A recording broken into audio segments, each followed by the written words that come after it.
Pemirsa, dugaan kecurangan dalam pemilihan presiden di luar negeri marak terjadi di negeri jiran Malaysia. Para pelaku diduga memanipulasi surat suara melalui sistem Dropbox dan pengirim surat suara melalui pos untuk menggelembungkan surat kandidat. Maksud kami suara kandidat salah satu pasangan. Dan berikut penelusuran tim liputan Metro TV di Malaysia.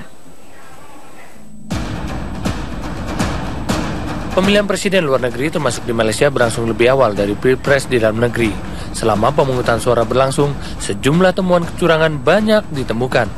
Antara lain adanya dugaan surat suara yang sudah tercoblos di titik yang sama dalam jumlah seragam, hingga satu undangan mendapat 2 surat suara atau lebih. Lubangnya banyak sama. Aneh. Kalau saya perhatikan kalau dia cocok di kepalanya begitu. Kalau di lehernya begitu. Itu masalahnya lubangnya sama. Migran Care selaku pemantau pelaksanaan pilpres di luar negeri juga tak menyaksikan besarnya kecurangan dalam sistem tersebut. Surat suara cenderung dimainkan di tengah jalan. Apakah suara yang dicoblos itu dari satu pen yang sama, ataupun dari orang yang sama, atau oleh mafia yang tertentu? Kalau kita lihat hanya pengirimannya melalui pos, kemudiannya kembalinya melalui peti surat kantor pos pusat, itu kan dalam perjalanannya itu kan bisa jadi apa-apa saja. Setidaknya dalam pilpres kali ini di Malaysia, PPLN mengirimkan 246.000 lebih surat suara melalui pos dan 47.000 lebih surat suara melalui Dropbox dan sisanya melalui TPS.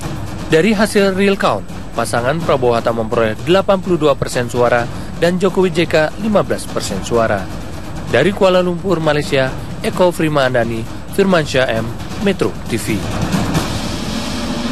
Untuk mengetahui seperti apa sistem yang biasanya digunakan untuk memanipulasi data dan penggelembungan suara, berikut ini pernyataan seseorang yang pernah menjadi kurir pengantar surat suara pada pemilu sebelumnya. Dan ini adalah penelusuran dari reporter Eko Frima dan juru kamera Firmansyah dengan mewawancarai seseorang yang pernah menjadi kurir pengantar surat suara pada pemilu sebelumnya yang terlibat langsung dalam proses pengumpulan suara melalui sistem Dropbox atau pos. Banyak cara yang dilakukan dalam kecurangan di pemilihan presiden di luar negeri. Salah satunya dengan sistem Dropbox atau juga surat suara melalui pos. Kami menemukan salah seorang warga negara Malaysia yang saat itu pernah menjadi kurir atau juga pernah melakukan aktivitas bagaimana surat suara ini dilakukan pencoblosan di salah satu rumah yang telah ditentukan oleh salah satu panitia. Pak Cik, bisa dijelaskan Pak Cik bagaimana modus operandi yang Pak Cik lakukan ketika membawa surat suara tersebut? Oke, sebelum pemilu kita dibagi satu senarai nama.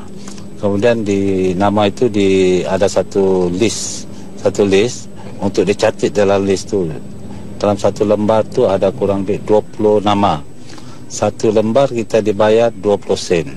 Tugas kami pergi ke kantor pos, ngambil karung-karung apa dipanggil itu? Surat suara ya. Surat suara untuk dia ambil dibawa ke bed, dia hantar ke satu rumah pribadi lah. Nah, di situ dia hantar dikumpul. Ya. Tapi Pak Cik itu tak lihat itu rumah dari orang konjen atau orang kedubes RI sendiri atau memang panitia surat suara atau pemilu sendiri? Kalau saya dulu, teman saya nih dia orang partai. Oh. Jadi besar kemungkinan kalau dicoblos di dalam rumah itu atau bagaimana? Mungkin dicoblos dalam rumah itu mungkin lah. Jadi surat suara itu setelah dari rumah itu Pak Cik kawal tak kemana? Oh, itu bukan tugas kami lagi. Kami cuma ambil dari kantor pos saja. Tapi kan seharusnya mengambil surat suara dari kantor pos itu ada tugas dari orang kedubes atau dari PPLN sendiri. Itu kenapa Pak Cik yang dia ngambil? Kita pun disuruh aja, kita ikut buat saja. Dia sudah tetapkan. Mungkin ada permainan dalaman, nggak tahulah. Kami suruh ambil saja itu saja. Nah, mungkin ada hubungan mereka dengan orang kantor pos itu kita tak tahu. Kita pergi sana ambil saja. Oke Pak Cik, terima kasih.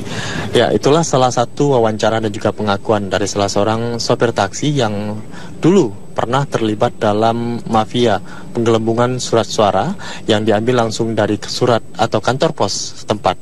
Dari Malaysia, Eko Primandani, Firmansyah Marudin, Metro TV.